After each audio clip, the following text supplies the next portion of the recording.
नमस्कार दोस्तों, मेरा नाम है कृष्णा वर्मा और आप देख रहे हैं मेरा YouTube channel the Krishna Verma.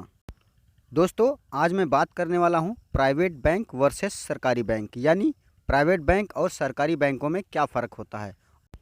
अब दोस्तों बात करेंगे सरकारी बैंकों की विशेषताओं की। दोस्तों, सरकारी बैंकों की सबसे बड़ी विशेषता तो यही होती है कि सरकारी बैंक सरकारी होती हैं और इन पर सरकार का नियंत्रण रहता है और भारतीय रिजर्व बैंक का भी इन पर नियंत्रण रहता है। यानी आपका जो पैसा आपके खाते में है, अगर आपका खाता सरकारी बैंक में है तो बिल्कुल आपका पैसा सेफ़ और सिक्योर है।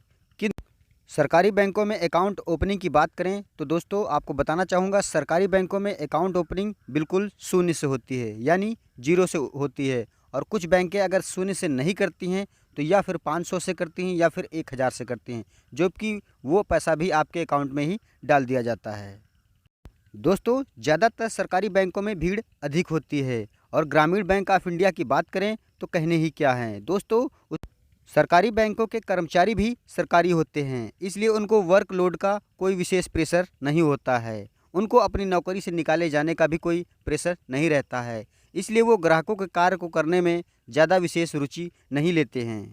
छोटे से छोटे कार्य के लिए भी आपको हो सकता है हफ्तों तक दौड़ाया जाए, ये भी एक भीड़ बढ़ने का कारण है। दोस्तों, सरकारी बैंक में अगर आपका अकाउंट है तो हर 6 महीने के अंदर आपको लेन देन करना आवश्यक है, अन्यथा आपका अकाउंट ब्लॉक कर दिया जाएगा और फिर आप पैसा तभी निकाल पाएंगे जब आप दोबारा से बैंक में केवाईसी जमा करेंगे। तो दोस्तों, ये कुछ रहीं सरकारी बैंकों की विशेषताएं। अब दोस्तों बात करते हैं प्राइवेट बैंकों की विशेषताएं और उनके नाम के बारे में। प्राइवेट बैंकों के नाम हैं HDFC bank, ICICI bank, axis bank और इंडसलैंड बैंक।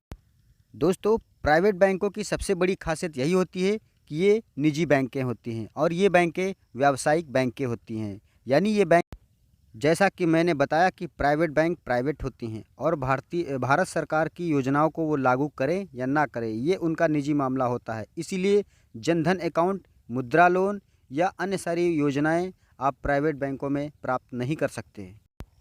प्राइवेट बैंकों में अकाउंट भी 10,000 से खुलते हैं, सरकारी बैंकों की तरह 0 से या 1,000 से नहीं खुलते हैं। दोस्तों, अगर ब्रांच शहर क्षेत्र में है तो 10,000 से खुलेगा और थोड़ा ग्रामीण क्षेत्र में अगर प्राइवेट बैंक की शाखा है तो आपको 5,000 से कम खाते में नहीं रखना है। अगर आप 5,000 से कम खाते में रखेंगे तो बैंक आप पर पेनाल्टी लगाती है।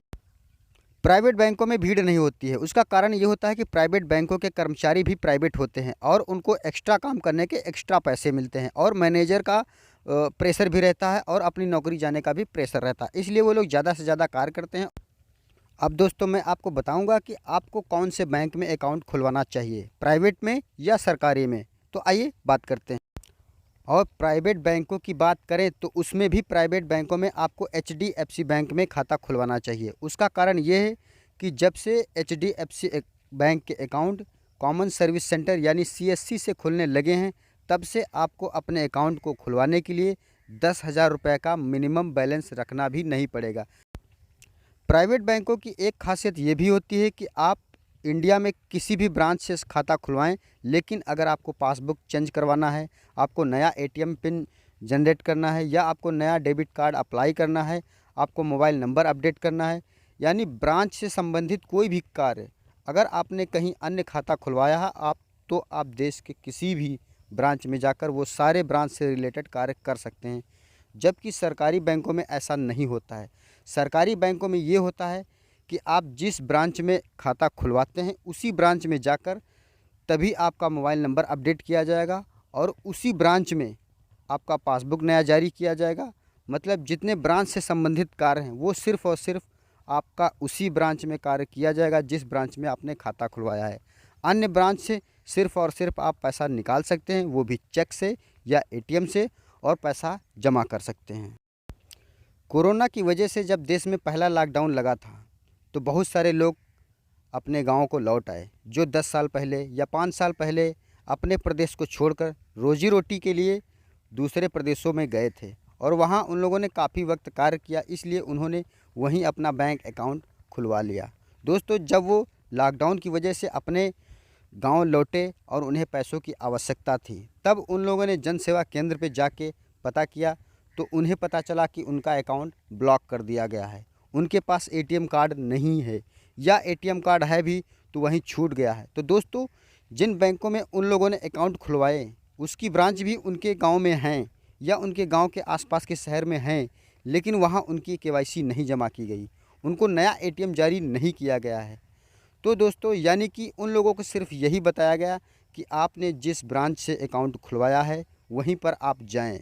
अब दोस्तों, गरीब मज़दूर और वर्कर लोग 5,000 उसके अकाउंट में हैं, वो 5,000 के लिए मुंबई या पुणे या मतलब जहां वो रहता था वहां तो नहीं जा सकता। तो कहने का मतलब ये है कि उन लोगों के पैसे ये मर गए। अगर इन लोगों के अकाउंट प्राइवेट बैंक्स में होते तो उनके साथ ऐसा नहीं होता। प्राइवेट बैंकों में यही सबसे बड़ा फ़ायदा है कि सबसे पहले आपका समय बचता है और आप कहीं भी रहें अकाउंट कहीं से भी ऑपरेट कर सकते हैं।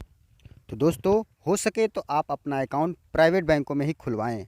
और अगर आप HDFC में खुलवाना चाहते हैं, आपके पास बजट भी थोड़ा कम है, तो आप नज़दीक अपने किसी भी CSC केंद्र से जाएं और 2500 रुपये से मंथली एवरेज बैलेंस का अपना अकाउंट स्टार्ट करें। अब दोस्तों, मैं आपसे आग्रह करूंगा, अगर वीडियो पसंद आया हो तो वीडियो को लाइक करें और हमारे चैनल को सब्सक्राइब करें। मिलते हैं अगले वीडियो के साथ, तब तक के लिए नमस्कार।